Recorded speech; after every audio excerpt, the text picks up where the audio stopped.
Gentlemen, Trish Corson.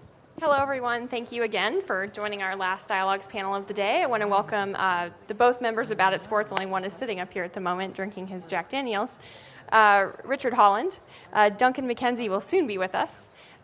We have, and Arlene, please tell me how to pronounce your last name again. Shechet.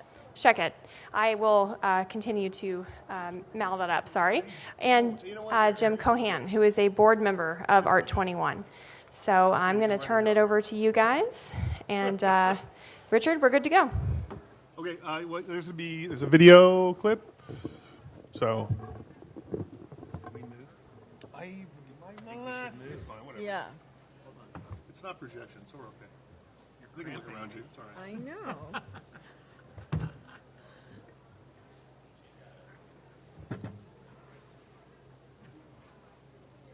Oh, there you go.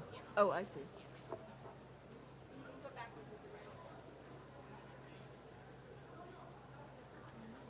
So there's supposed to be a video? Okay, cool. So just keep pressing?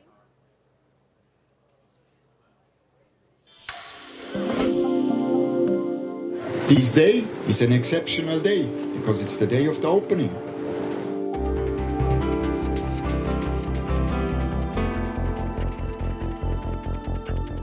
I'm aware of what could be read into things. I don't like to talk about the symbolism. It puts too much meaning into it. I like it to be what it is in a very concrete way. For me, the most important moment for an art piece is when people are not sure if it's art or not. One of the great things about making art is that you get to make things and then listen to those things. The revolution that is happening in perception right now has to do with machines seeing for other machines. Humans are designing machines and designing software to see for us. I'm not a journalist. My work does not exist in the court of law. It exists in the space of art. I think the way that I construct the picture is about making those meandering connections between seemingly disparate images and weaving them together. Constantly I make sculptures that are about to collapse. They are not technically okay.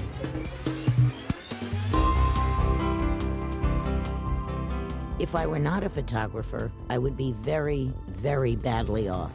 I would have a very bad time because creativity is needed to keep moving forward. I chose not to enter a monastery. I became an artist, and art is about not knowing where you are going.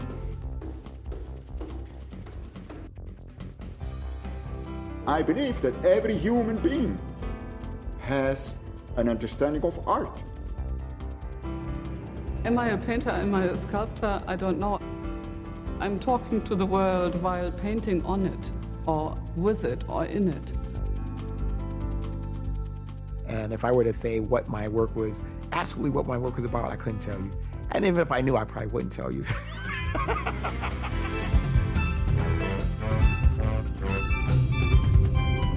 Now I said I understand what a monument means. It's something that stays in your heart.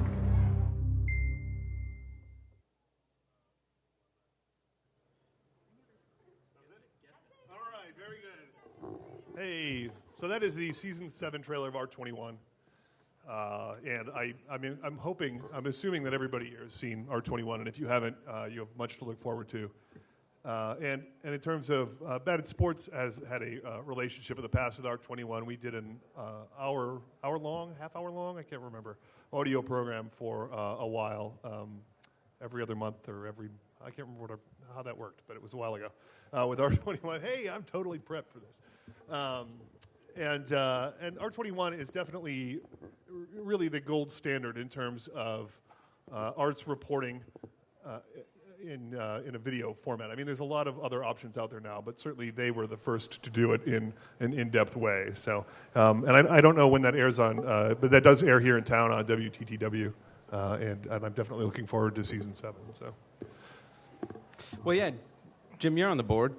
Why don't you tell us a little bit about what Art21 is, its history, how it all works, and what we have to look forward to in Season 7. Okay. Well, thank you very much for having us. I believe Art21 began 12 years ago. Okay, 1997. Thank you, Diane. Susan Solins started it. Susan Solins had been the director of ICI, which was and is an exhibition. It's an organization that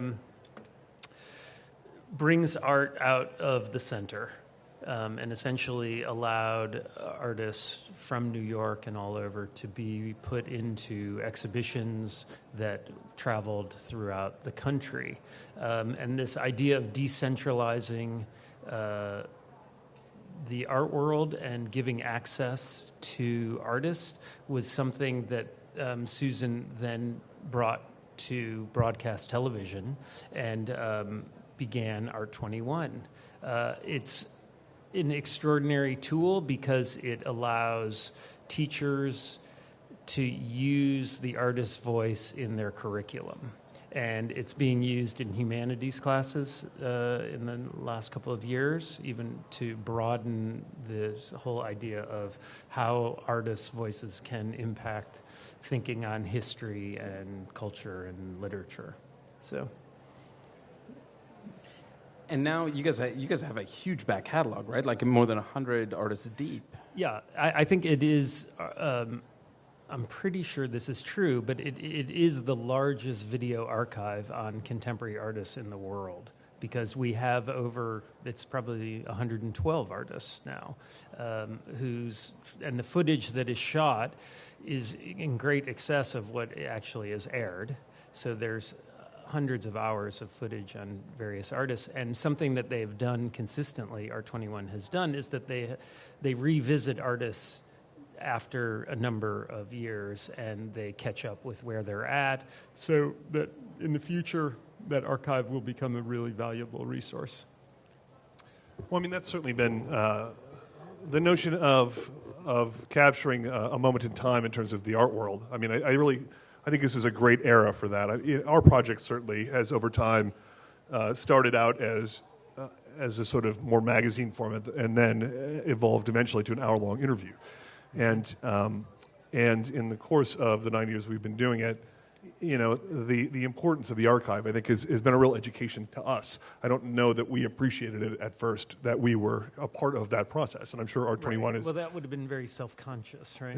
I think I would know educated. I think might be the word you're looking for, but I mean, Art21 obviously being a professional enterprise as opposed to what we are, which is definitely not a professional enterprise. I suspect set out with a little more intent than we did. Yeah. But. I look at the last 9 years of what we've done, and I look at projects like Art21 and think how great this is. Wouldn't it have been nice if there would have been this, 20, 50, 75, 100 years ago, Sure. so that you could examine these longer form conversations with people whose work you find influential or interesting or challenging, to have that dialogue captured. I mean, is the time capsule nature of what you're doing, is that, I mean, I assume that's core to the mission of Art21. Absolutely. What will happen is the art historians of the next decade and on will be using this footage to really find their primary source material. And it's unedited, and I think, in the art world, we are extremely privileged insofar as I get to go to artist studios. I get to talk to artists all the time. And that's not something that other people do. And in a way, as a dealer and as a board member, it's our mission to educate. Art21 sells the DVDs, or you can download it for a nominal amount of money, I suspect. So that's a real gift that they are giving. And for artists, in Des Moines or in Chicago or in, wherever, who can embrace what it is to have a studio practice and understand some of the concerns that Arlene and others have, is an extreme gift. I might say that it's. I did a lot of traveling in Asia, and Want me to adjust that part? sure, and I use that to give to young artists all over the world, and that's super valuable. And the other thing that Jim alluded to is the follow-up, and they did my segment this year, but they have already done a follow-up. So it doesn't necessarily, wait. Like if you call them up and you say, well, I'm in the paper studio and I'm doing this part of my practice that wasn't captured on my TV segment, they're just miraculously present and doing it. It's sort of a dream come true, or else maybe a problem because then Yeah, then kind of a it'll strange exist. nightmare where people are watching you all the time. Except that for the paperwork, it's actually great because I cannot adequately describe how I'm making those things. So people never understand what I'm doing. It will be you just a hand them a tool. video. You're like, here you go, watch it. Yeah, right in though. don't ask me any more questions. So could you talk about the? I'm sorry. Go ahead. I was just going to make a joke, so it sort of go- doesn't matter. go 'Cause do that. I like to imagine you calling them to be like, hey, I'm working in the paper studio.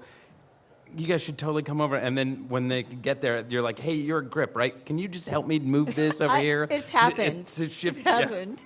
When they, Like free studio assistants. Yes, exactly. It's happened. When they were doing my larger segment, that did happen. Nice. So the union doesn't hear this. Can you talk about the process of how this worked? I mean, I assume they contacted you, and you had a dialogue, and so talk about sort of how it got started. I don't know how it typically goes, but the way it went for me was I was sitting in a doctor's office, and I got 3 phone calls in a row, one from my gallery, one from Susan Sollins, and one from her assistant within seconds of one another saying, please call. And it took me about another hour to get back to them, and by that time everybody was all lathered up, and my show in New York was on, but it was about to come to a close 2 days later, and Susan said, we'd like you to be a participant if you accept we're filming tomorrow. Surprise. That was it. So, and it's very rapid, and So were you like automatically yes, or were you like holy shit, I don't know what I'm going to do about this? Like people showing up, what? I mean, I think that the stark terror of suddenly having a film crew descend upon your life. Oh well, what they said was we're going to film your show, so I didn't even have to be there, and the last days of a show are typically a little bit difficult because you're feeling like you're never going to see this group of work together again, period. It's never going to happen like that. And so I was feeling a bit nostalgic about it. So it was actually great to have, yes, I immediately said yes. I mean, I can say that this wasn't the first time they visited my life. I knew through various galleries that I'd been with that they had been asking to view my work, and portfolios had been sent out. So, but over a number of years. So it wasn't a complete ambush. It was and I don't think they decide, immediately. They decide after serious consideration. I would imagine so. Yeah. No, I don't think we're going to show the clip. Okay. But we're not going to get a preview of your section of season 7. We know we just we are. We just saw that. Okay, so should I put it on? I'll get out of the way.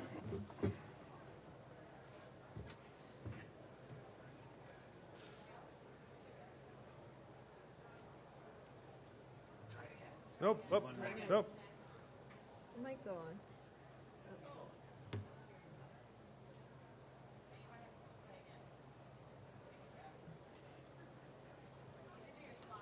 Oh, so this isn't the clip. Well, should we? Okay, let's just try one more time. For your work, right? Okay. All right. So I just have a few images, luckily, and coincidentally. coincidentally, and I'll just go through them without really saying that much about it. But this is from a show maybe 4 or 5 years ago. And so primarily in the last 7 years, I've primarily worked in ceramics, but that has also included working with the fire bricks that the kilns are built from. So these are fire bricks that are also they're glazed. So I just use that material. Those are fire bricks too.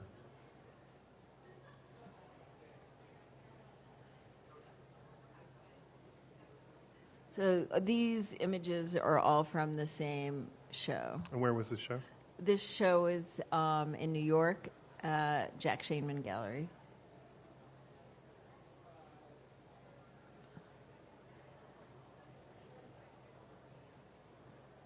And then in the fall, this image is the entrance to my show of this fall at Sycamore Jenkins Gallery in New York.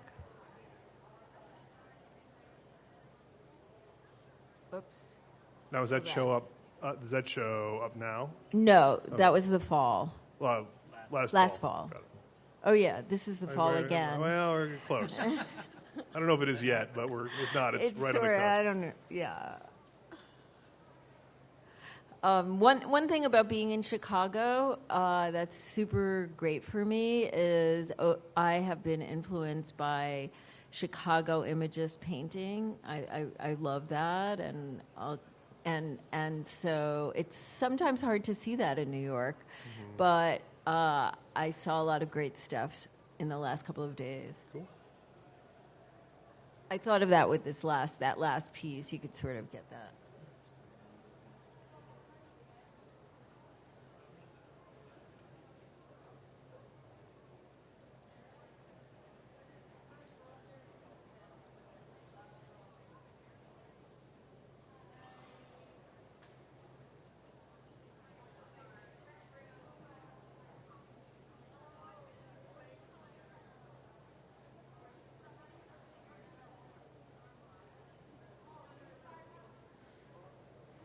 I don't think we need to There see. you are. Where do we find the video clip?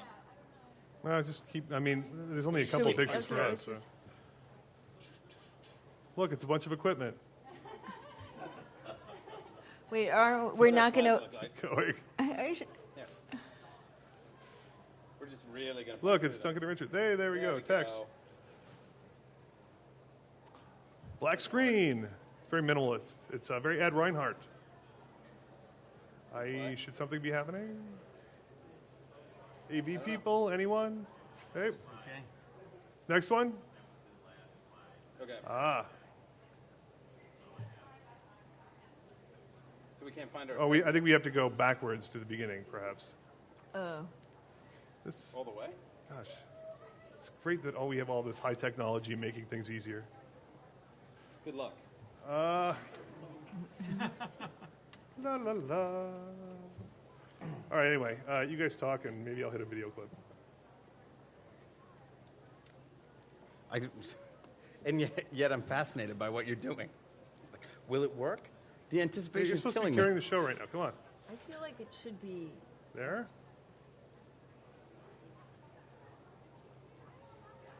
No? No idea. I think you're right. Maybe I missed it. Not that one. All right, well. Well, we won't might the see video. it. It may or may not happen. Diane went searching for somebody somehow, and she's good at making things happen. This is not very consistent. So one of the things that we were looking forward to talking about was what Art21 means to an individual artist's career, and both from a kind of gallery perspective and an individual perspective, and how it plays about the mind for artists in New York waiting to see if, like, you know that Art21 maybe sniffed around a little bit, but you don't know what they're going to do, and maybe... and versus somebody who's actually been a member of the program, because it is a kind of gold standard stamp at this point, right? Glad to hear that. So I don't know. It hasn't even aired. Yeah, you're just lady in waiting. But maybe Jim has something to say about it. Oh, right. Well, so the program will air on October 24th, and it goes for 4 weeks through November 14th is when it airs. I think the whole point of what impact it can have for an artist, and I think on the one hand, it does highlight their ability to articulate their thoughts. Of course, there is the editing process, and the artists are not involved in that at all. So that there are certain projects that I know Arlene was involved in that didn't make the edit. And it's, to try and fashion a story that is compelling and open-ended and as uneditorialized as possible, so that it really is their voice. And I know as part of the board, we've talked on numerous occasions about introducing other ideas of other talking heads. And the way that has happened from time to time is that studio assistants have gotten involved, and they've helped articulate process. So that's been one component. But I think for you felt like you got, they captured quite a bit of what your process was. Yeah, they just drop into your life at a moment. So it's slightly random. And if it had been 6 months before or 6 months after, I might be doing something slightly different. So they're capturing that. And there's something very poetic about the fact that it's just, it's very time-based. And I can't emphasize enough that the artist has absolutely no control or say about what is in it. And I found that to be a great relief because, you could just start to anticipate things or overthink it, or it's really nice. It's sort of like having a great curator take care of you in that you're learning something. So I welcome that aspect of it, but as I would tell, like when about a month ago, they sent me the segment and I was afraid to watch it because I really didn't know. And they did follow me around for a couple of months. And my friend said... A couple of months? Well, on and off, yeah. Yeah. How much do you shoot? Do you know what generally amount of footage they shoot? How many hours of footage? Yeah. I think it's up to 100 hours. Wow. And it For cuts down to a 15, 20-minute segment. Correct, yeah. Wow. Yeah. That's amazing. Holy smokes. Your editorial staff must be incredible. Yes. And it's a complete bare bones operation. It's 12 people that produce these programs. So, and it's 4 hours with 12 artists. It's quite impressive. Wow, that's amazing. Yeah, and also they will do things with some of the outtakes. Oh, interesting. Like put them on the web, or I think they might. They assured me that would happen because I was actually they filmed me installing an exhibition that I had at the Rhode Island School of Design Museum, but very little of that is in the program.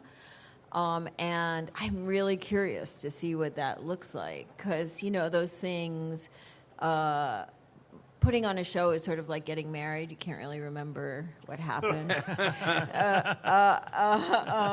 So I feel like, there's the opportunity.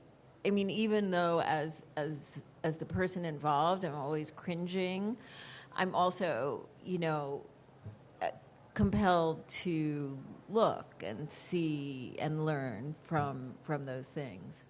Well, I'm sure that they appreciated, the director, I'm sure, and editors appreciated your positive attitude about it. I mean, they don't care. They're going to do it their way but anyway. But I mean, there are people who, really want to see or listen to their interview or whatever before it runs, which, I mean, we don't do, because otherwise you'd never get anything done. I mean, people would have you taking out like this word and that word, and and it's interesting how there are some artists who, I mean, most honestly artists in the history of what we've done are perfectly okay with that, and then there are a couple that weren't, and I mean, and either those just don't run, or you just do it and they can just deal with it. I mean, frankly, I was shocked at how many of my friends said, "I can't believe you let them do that, and you didn't have editorial, the right to." But I mean, they have such a track record at this point, though. I mean, I mean, there's I think if it was season 1, maybe, but I mean, at this point, I mean, that the product is going to be, positive and respectful, and I mean, that's key. Yeah. There's the whole organization is definitely about respect. Yeah. And it's about respect for the artist process, and the people who are filming also. I think end up having something to say about it. There's something. I mean, there's a curator who I won't name. I wouldn't want to make him uncomfortable, but he did a show that we wanted to talk about, and he had the last interview he had done was 20 years prior with the New York Times, who said terrible things about him, and after that he wouldn't touch press, and one of the things. So I mean, I had a conversation with him, and eventually he agreed, and it was all about trust. It was I said I can't let you have approval on it because we don't have the people for that, but I mean we've done X number of shows, and we're we're interested in making you look good. This is about boosterism. This is about reflecting what you do. This is about being positive. And I think that interviewing people, being interviewed about your work, is such a personal thing that I mean, I really, it's a leap of faith on your part, certainly to take that on.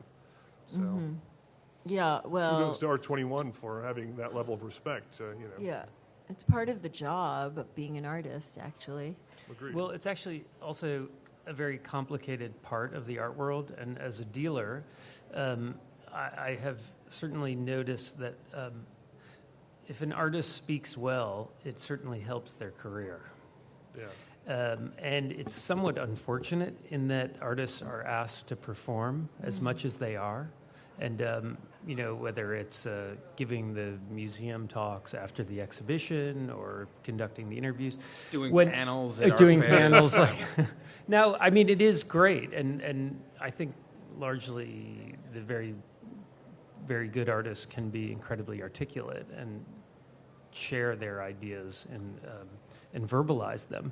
But ultimately, their pursuit was to be nonverbal. At its core. It's sort of how I think about that sometimes. So it's complicated. I mean, I think that I used to teach a lawn business skills for artists course, and I really beat up on the whole myth of the reclusive, difficult, uncommunicative artist. Because Sure. I mean, I think ultimately, I don't want to be the person who embraces it in a crass way and say art's a business. You're in business. But at the same time, you're in the marketplace of ideas. You need to be at least marginally comfortable with articulating yourself. Yeah. And historically, so many artists have been articulate. We know that, and I feel like that's part of how and why I became an artist, was reading Clay's diaries, or being able to read Philip Guston's letters, and, just on and on. So that I suppose I don't even know if being an artist, I guess it's nonverbal, but it's not it's pretty close to verbal. I don't know. There's something I have to get at. But it's definitely this weird. I don't know what its origin is anymore. I thought long and hard about this, and it's hard to figure out where But I mean, a lot, like if you teach undergrads, right, a lot of them come in with these sort of preconceived notions about how they're supposed to behave or what they're supposed to be like. And it's very funny that it's this sort of skewed version.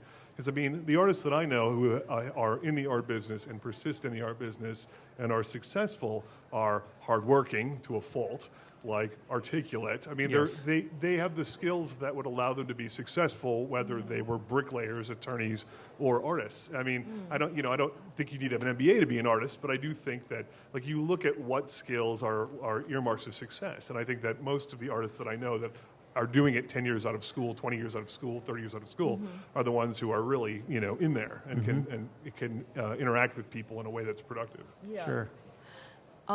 Should we take questions, or did you have other things to say? It's your What do party. people Whatever wanna you know. do? I'm What do happy you to guys take want to questions. know? I think we should go through your slides, and you should actually just share some thoughts about what your concerns are, so that people kind of get a handle on. You tell us. Where We're you're here to headed. Well, help you. unless there are some people who already have questions about my work, and I can just leap from that. Okay. That's we're gonna- fine with us. Go Okay. ahead. Boldly forth. Do we have a mic for the audience at all? I saw one earlier. I know there is one. Our AV setup here is really tight today. Okay. I think the setup's really tight. No, We're it's just not their fault. familiar. It's just, I just don't know why the slides So, are using so about 7 years ago, I started to work with ceramics. I had early on done some work in clay and then stopped for 15 years. I've woven a lot of different material concerns into my practice and have worked with almost every material. But the thing that attracted me to ceramics was the methodology, the direct contact, the fact that one can actually work in an unmediated way. So hand to hand combat, just like in there in the studio, body to body. And I was interested in that kind of idea of the sculptures being bodies, not in a literal way, but in the way that people could feel their bodiness, or their scale was in relationship to body, and also importantly, when one makes ceramics, it has to be hollow in order for it to be fired. And I have had a long concern with breath and air, and that notion of air as a structural element in the ceramics was super interesting to me, just from a conceptual point of view. And from a practical point of view, it meant that I could make things and push them, and you're basically pushing up against air. The other thing is clay is this mushy, formless material, and it doesn't have it doesn't have that much character. And I had been doing some glass things, I had been doing some metal things, and they all have very strong character. And I wanted something way more neutral so that I could embed my own attitudes and thoughts and feelings into these objects without having to fight what already existed. So not that much exists. And so those are the things that led me to clay. And the other thing I was going to say is I see clay as a time-based material, which I know that's not a typical way to see it, but there is the perfect time to do everything, and you cannot change that. you can't, if you try to do something too soon, it's mushy and it won't hold up. If you try to do things too late, it won't attach. So there's this sense of urgency related to time and attention. And those have also been long-term interests in my art practice. These particular works where you see these strings of clay, at that point I was also trying to work with the tenuousness of how something is held together. So I was trying to see what I could make with things being barely joined together. So fragility, tenuousness, all of those are, really actively part of what I'm after.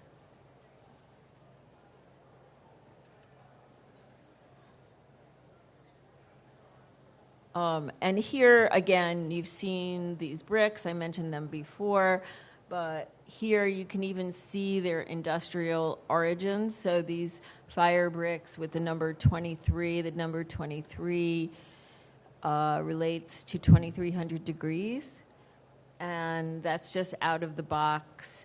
But then the ones that have black on them, those are that's glaze, and they're fired. But this piece is called so-and-so and so-and-so, and on. And they are, loosely figurative.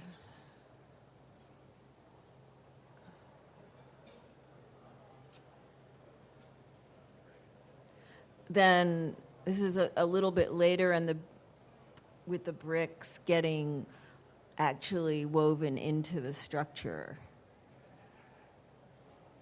So almost like what was underneath migrating upwards.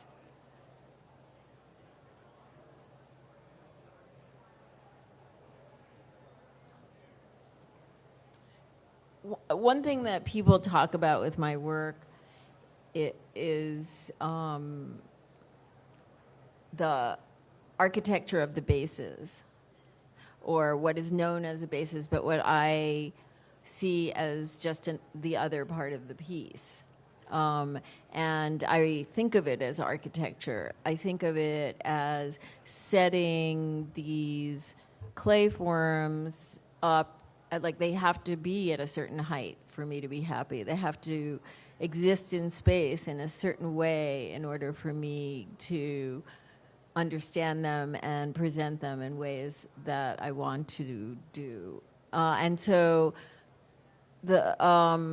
so that means that people have talked about that I'm using many different solutions, and that's correct because there are many different pieces. I do not work trying to make a body of work in the classic way that people think of and talk about as a body of work. I don't believe in that. I believe in each piece is a thing, and at a moment where somebody says, okay, now you have the opportunity to have a show, then suddenly, miraculously, it's a body of work. But it's not,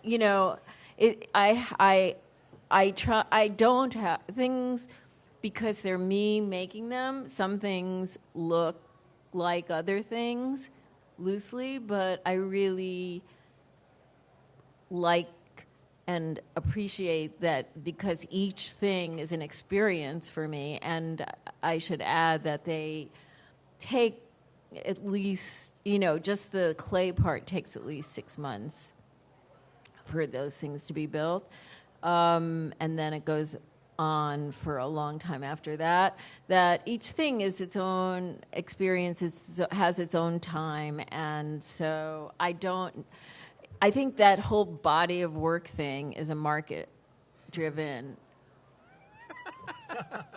We're looking thing. at you, Jim. Yeah. Because people do come in and say, oh, I can't believe you sold that one. I want one like that. And the fact of the matter is, I cannot make one like that. I don't even know how to make one like that. I can't retrace my steps and do that again because it's just, I'm incrementally building it and it's just not going to happen. So the video, it sounds is like, is ready, ready. and we're going to rock it now. I don't even know what it is. I mean, it's just a small segment, I think. Is that right? I think so. I think it's a trailer. Okay.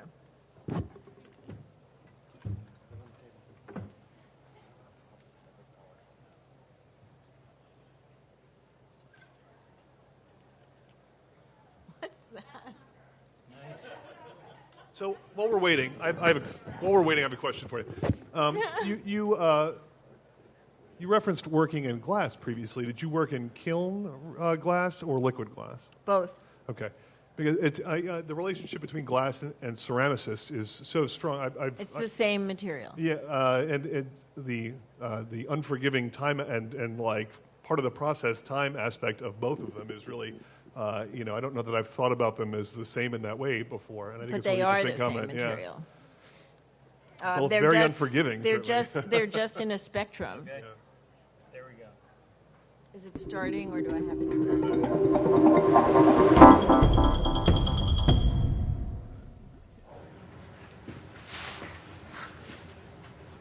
Clay is extremely elemental. There's nothing about it that attractive or interesting. It's just very, very basic. The lack of beauty in its raw state is important to me because it gives me great freedom. Because it has no character, I can make anything. It's just there to be invented. This is called wedging. It's a clay term for kneading. If you learn how to do it, it rocks back and forth and it forms this spiral. It's quite cool looking. I'm not a person dedicated to a material, but I have dedicated the last 6 or 7 years to working in clay.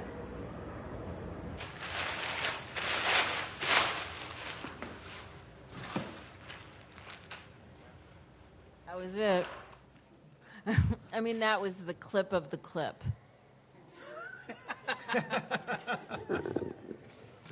And I managed to say before everything that I said there. Yeah, but now we got to see it, so. there you Yeah, go. okay, good.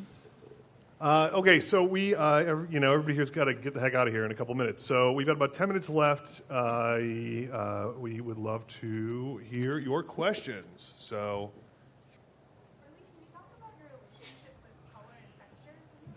Yeah. So that is the other reason that I'm working with that material, because clay offers the opportunity to combine form and surface in a way that is fairly unique. So glaze is, for those of you who don't know, is applied to the surface and then fired on at several thousand degrees and becomes actually the thing. It becomes part of the surface. And when I decided to work with ceramic in this round, I said, I'm just going to work with glaze because what is the most important thing about this material? And glaze was one of them.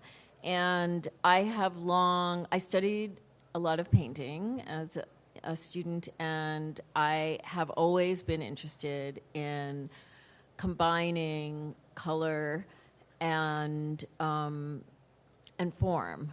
And honestly, in metal, that's extremely difficult. I do not like patina. The limitations of most other things left this door that clay presented, that left it very open for me to walk through. And so when you say texture, it's almost limitless. I mean, I work it really hard. It's very complicated, what I do, and it's very geeky.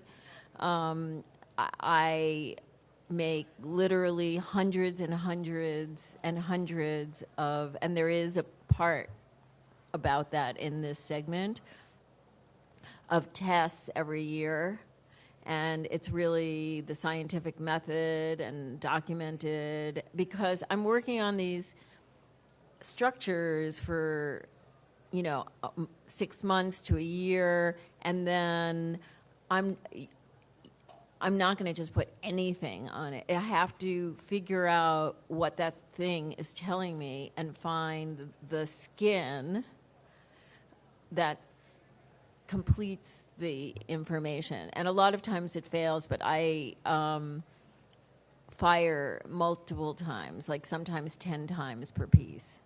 And each firing takes many days to fire and many days to cool, because of the nature of what I'm doing. If you are a potter and you're making thin, regular forms, you can get the things in and out within a day or so. But I have to fire really slowly because I'm not building in a technically advisable way. So, that's the price I pay. Did you have anything more particular? Okay. I'll just say another thing about color, which is in the forms, I'm trying to have a little bit of dissonance and discomfort that I continue try to continue that discomfort for the viewer, including myself. I would imagine building in a technically non-advisable way. There's often discomfort for yourself. That is way. After you get your piece out of the kiln after being there for like 2 weeks and find, Yeah. It's very exciting. Yeah. It's exciting as it is, and I think also, a little terror. But I guess I'm addicted to that. I mean, entering into the process where I'm not totally in control works for me with my philosophy of why I'm making art and what I'm making. That really works, but it's not for everyone. Who's next? Oh, cool. So I attended the University of Washington, and you were there, and I was wondering, when you were doing that body of work, was that the first big, that was the big path, right? The change in direction. Yeah, and I didn't really leave. Yeah, so that's great. So do you remember what year that was? So it probably was between 2002 and 2003, or 2001 and 2002. Yeah. So the University of Washington has a museum called the Henry. It's a wonderful place, and the Henry asked me to do a project, and I really wanted to do something with the school. They did not dictate that I do something with the school, but I, in my visits there, felt how separated the school and the museum was, and I feel like so great. And here in Chicago, you have amazing museums, but it's so important. I feel like I learned to look at art by looking at one piece of art at a time in school. When I went to school, just stopping in every day. And it seemed that was not happening there. So I wanted to somehow heal the divide between the school and the Henry, and I said, well, what departments are really good here? And I'll just do a project with one of those departments.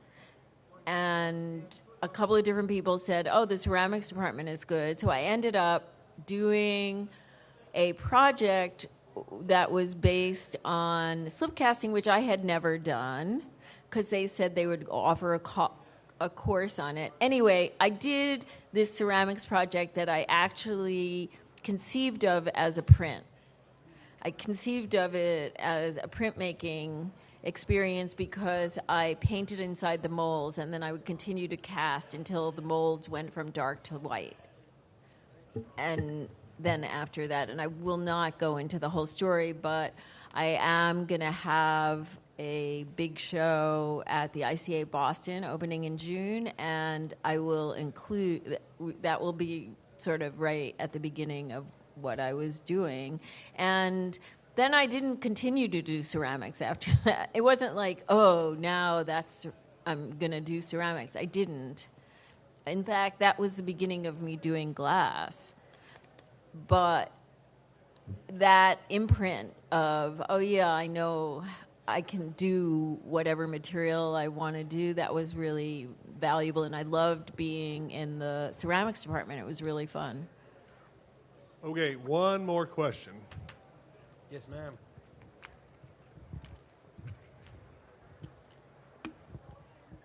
Hello. I'd like to ask, how are the artists selected for Art21, the series? Jim? There's a curatorial staff, which is headed up by Susan Solons, that is the director, executive director. And there are a group of young curator types who are on staff that work through a host of ideas. And they have a large board in the office where they have any number, probably 50 or 60 artists at any given time that they're thinking about. And it's a combination of thinking through who's doing something in the world today that's advancing forward, and as opposed to maybe reiterating a kind of practice that already exists. And also a variety of, from different walks of life, different genders, et cetera, is also very important to show the kind of diversity that's going on in the art world today. Thank you very much for Thank joining you guys us. both I know very you much. both have places Thank you to to be Expo. at 6. Thank you to Art21. Thank you very much.